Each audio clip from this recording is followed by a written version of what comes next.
Schmidt here, just to give you another lesson tutorial on a really, really cool song. One of the things I like to specialize on as far as solos, because there's plenty of people out there that actually do great jobs, doing the tutorials on YouTube for really famous solos. Really, if you search, enough people, you can find something that's really, really accurate. A couple things to say about this particular solo, which is the solo for "Feels So Good" that Grant Geisman did. It's a very difficult solo. It's a very challenging solo in a couple of different levels. First off, it's an extremely rhythmic solo. It's got a lot of technical jazz kind of phrasing and some bending and some fast parts and everything like that. But those things are something that you can pretty much nail if you just practice with a metronome and just you slow the parts down. Anything you can do, usually that's very, very technical, like say something like, it's just a question of starting it slow and then working up to it.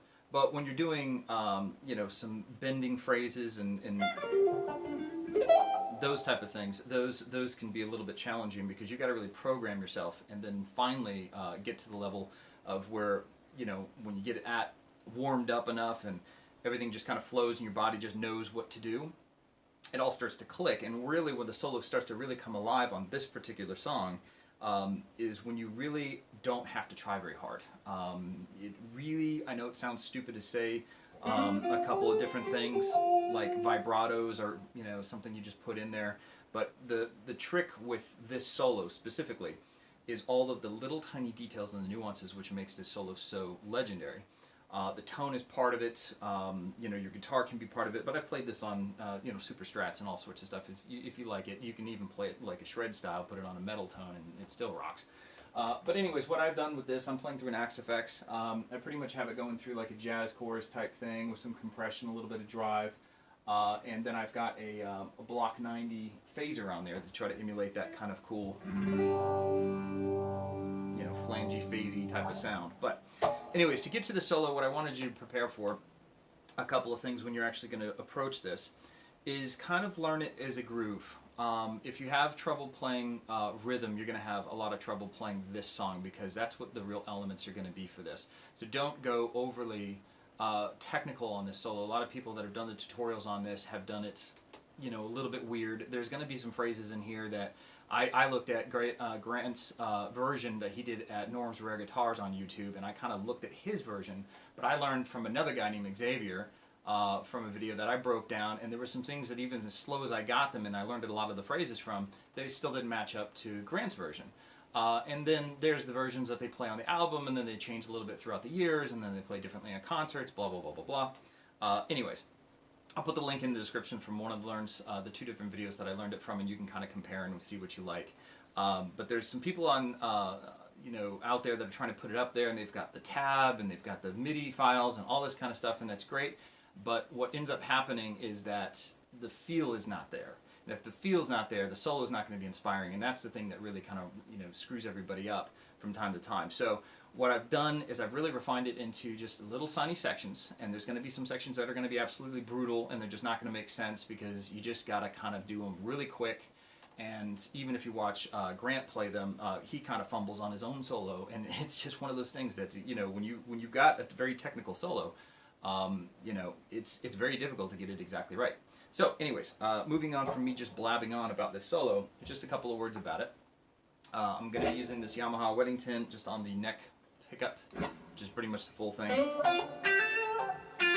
And again, I'll leave the effects on just for the groove, but I am going to slow it down to small little sections, and then I'll break it down into different speeds. So, see you soon. All right, so this is the first part of the section. And what we're going to do is I'm just going to kind of show you the notes on the fretboard. So this is the 7th fret, okay? And so what this is going to be 7 on the G string, okay? And then it's going to be a very pentatonic type of shape. So it's going to be 6 on the B, 8 on the B, 10 on the B, and then 8 on the E string. Okay, those are the main notes that we're going to be following to get this section of this groove. So it's a slide, pretty much from the 5th fret to the 7th, and it can be from anywhere. It just needs to slide up to it, and that's just the beginning note, and it's kind of preemptive, so it's like this.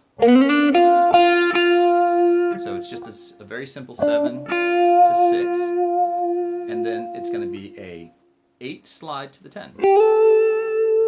very bluesy. Okay, and that 8 to 10 is really just kind of a one note type deal. And it's going to go up to the 10, or I'm sorry, the 8 on the E string. And so the phrase is going to be like this. That's really the first phrase. But if you see how he plays it on the album, it's going to... So it's... So that phrase doesn't really hit that 10 for very much.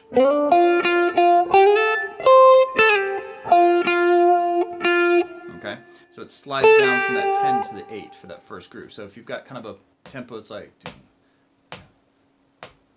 Okay, so if you can kind of get that groove...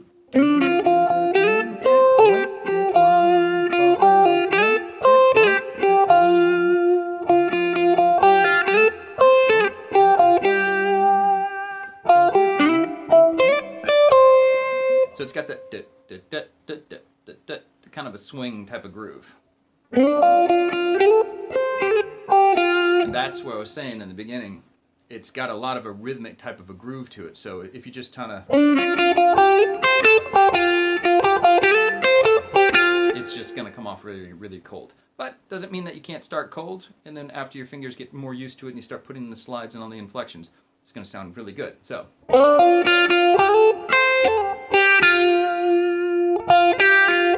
And so that little next little thing is just a 6/8/6. So if you can get that first part and you get it sounding like that, and you can speed it up.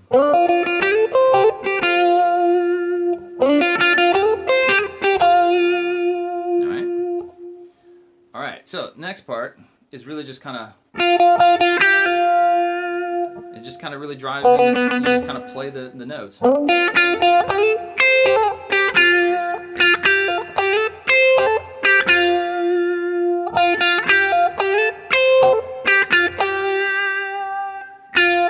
Again, this little part's pretty cool. It does a 6/8, and then you're going to slide with the middle finger to the 9th fret on the G. And hit it twice.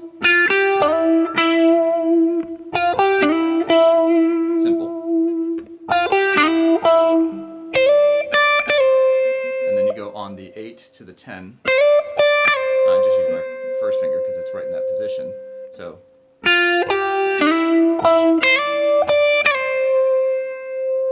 So the first part goes like this.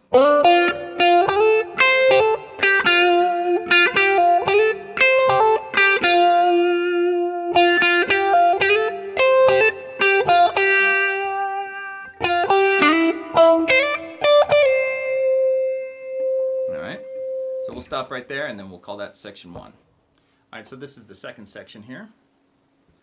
Okay,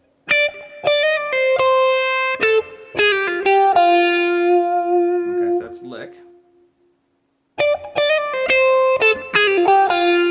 Okay, now there's a couple different ways you can play this. Now I'm just going to break it down as far as the notes again. Now from here, you're just basically playing the 10th fret on the E and doing a slide up to the 11th fret, and then a pull off and a double tap kind of here on the 8th fret on the E string.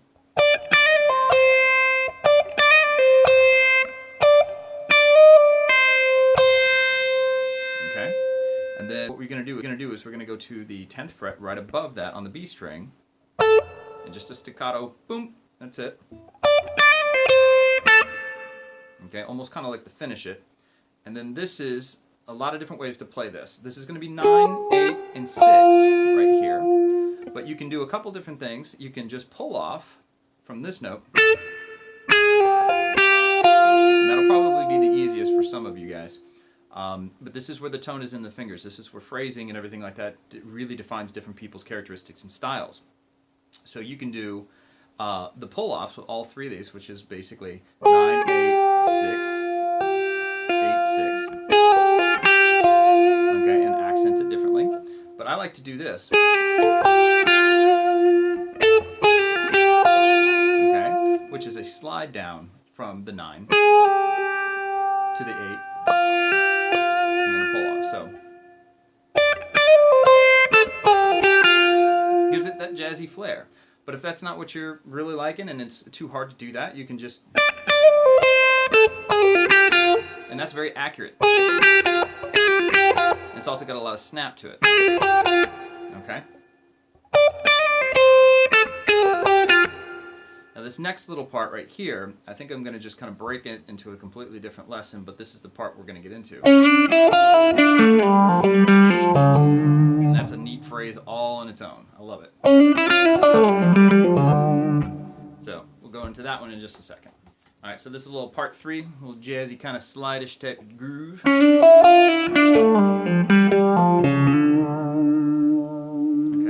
I like to do a wide vibrato at the end of that guy. So what this is, think of it as kind of like an A minor pentatonic kind of area that you'd be playing, but it's in D minor. Okay, so the phrases that you're actually going to do is you're going to do this kind of like bluesy slide. Okay, on the G string, you're going to go from the 6 to the 7 with the ring finger. Okay, because it's going to set you up. So, and if you do that in the rhythm, you'll get a much better feel for it. Now this is going to be a little tricky, but you've got to use your finger to kind of do a bar, because this is going to do a slide. And I don't typically like doing it, but once you get used to it, it's actually pretty easy to do. So again, use your ring finger from the 7th to, or I'm sorry, so the 6th on the G to the 7th, and then on the B string, the 5 to the 6th, hammer on pull off. And then you're going to do 7 and 7 on the G to the D. So the whole thing so far. Now this is where it slides down to the 5th fret on that D. And so we'll go from here. Okay. Now the picking is going to be pretty critical to get this right. I tried picking it alternate and everything like that, and it really did not work out well for me. So what I ended up doing was just doing a sweep. So I did minimal. So we got a down. Oops. So I got a downstroke here. Slide up. And then just hammer on pull off. And then this is where I do 2 upstrokes. One on the G. One on the D. Slide down to the 5th fret. Pull off to the 3rd fret. Okay, on the D. So again.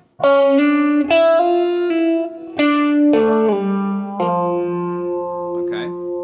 And then you're going to hit this note again on the 5th fret on the D.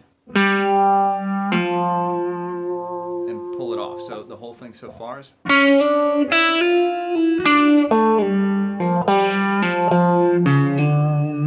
it's a little hard to play slow.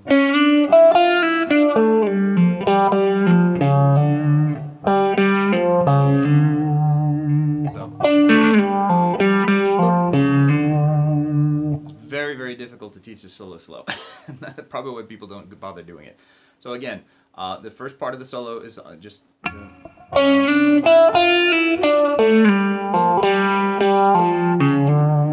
it a little bit quicker.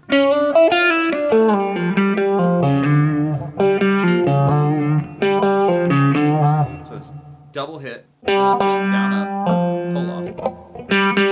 And then you're going to do a 4-5 on the A string.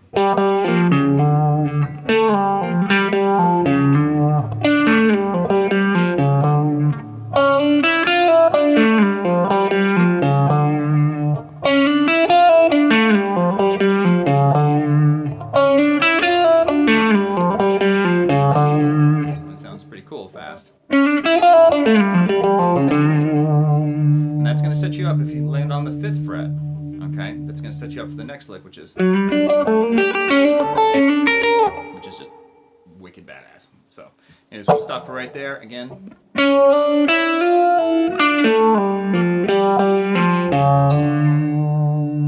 the next section. All right, so this is a follow-up to this.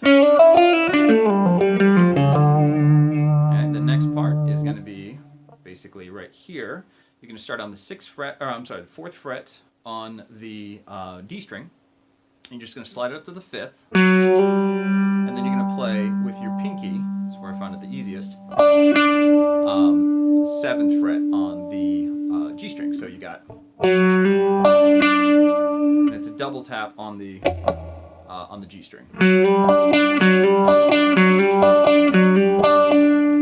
And then the next one is going to be the 7th fret. So you're going to put your ring finger. That's why I said it's easier if you do the pinky on the G string, because then you're going to put the ring finger on the D string, and you're going to hit that from the 7. Oops. Up. Sorry, I got to play it to actually remember it. Okay, so yeah, after you get the first part, which is a 4, 5, 7, then you can use your ring finger on the D string to the 7 to the 8, slide that up, and then you're going to use your pinky on the B string 8th fret. Okay, so a little bit of string skipping. So the first part, 4, 5, 7, 7, 7, 8, 7, 8. I'm sorry, 7, 8. Okay. So if you can get that down, it's not that hard of a lick.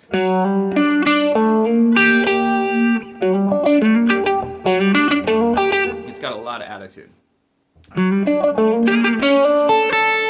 so the next part right here just goes from the 6 to the 7 with the on the G string, and then you're going to use your first finger on the high E string on the 5th fret. And then what you're going to do is do that same thing, but just land on the 6th fret the second time. So it's 6, 7 on the G, to the 5, to the 6 on the high E. So the whole phrase is.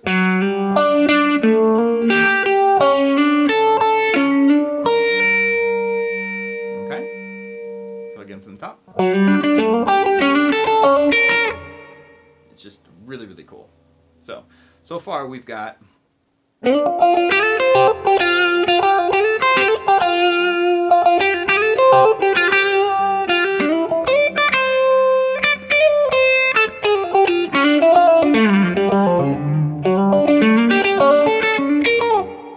Okay, if you take that last note and just kind of rip it down, it sounds really good with some delay, some reverb, some whatever. So, and try to get that staccato. Just really bite into those strings when you do it. It sounds really good. Also, I use a very, very sharp pick, and it's a very, very firm pick, so I can get that note and really, really kind of beat the hell out of it. Okay, so anyways, that's that little section right there. Practice that one. And honestly, if you can get this far and get it up to tempo, just this, you're going to have a much better chance of playing the rest of the solo, even though it's more technical from here. That's most of the groove. So if you can't feel the groove at this point and you really don't know what the next sections are, it's going to get a little bit more complicated from here. But you can do it. But just so you know, I've been playing guitar since like 90... God. I don't remember now. 92. Okay? And when I learned this solo, which was about 3 months ago, it took me a good 2 months of practicing and playing this song 100 times a day, every single day. And I mean, matter of fact, just to comprehend the information without somebody explaining to it like this, I had to break it down with a VLC player and slow it down to every single thing. And just getting it was nasty. It took me a month to do it. But then perfecting it and actually getting it up to speed and getting the groove down, that took me even longer. So take your time with this. Listen to the song. Let it just kind of play in your head, and it'll just start to happen automatically. But we'll go to the next section in just a second. All right, so this is a kind of a small little part that comes right after the. Oops.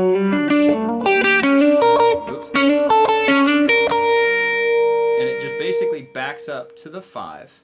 And it took me a little while, and I don't even know if I've even got it perfect and everything like that. But what I've just kind of watched Grant Geisman play and a couple different people, and people play it differently, so you can kind of do it your own way. And it can be played quickly or whatever, but here's the deal. It just is.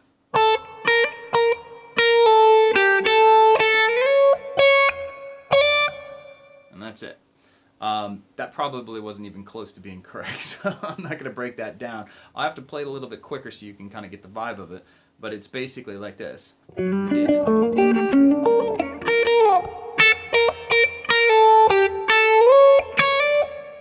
that's it. So it's basically a 5 to 6 on the high E string, and it's got this weird kind of syncopated groove. Back to 5, and then on the 8th fret on the B, and it does a quick little pentatonic-y kind of shape. Back to the 5, and slides up to the 9th fret on the E, and then finishes with the 10. So it's not very complicated, but it's got a kind of a weird feel and a weird groove, so it's... Okay, now that actually is the start of the next phrase, which I'm just going to go ahead and show you because it's not very complicated. But you do a kind of a 9-10, 9-10, and then 7th, which is just an octave on the G. So, and if you've got a kind of a... Again, it's got that triplet type of groove.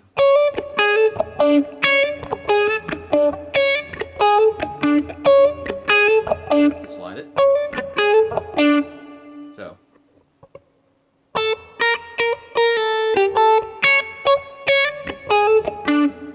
So, from this part. Does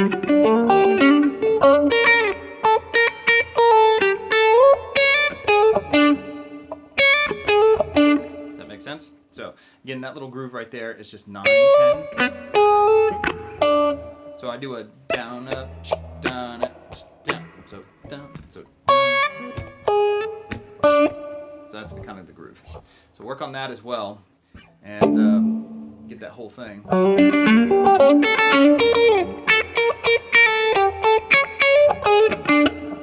there you go. And again, you hear that.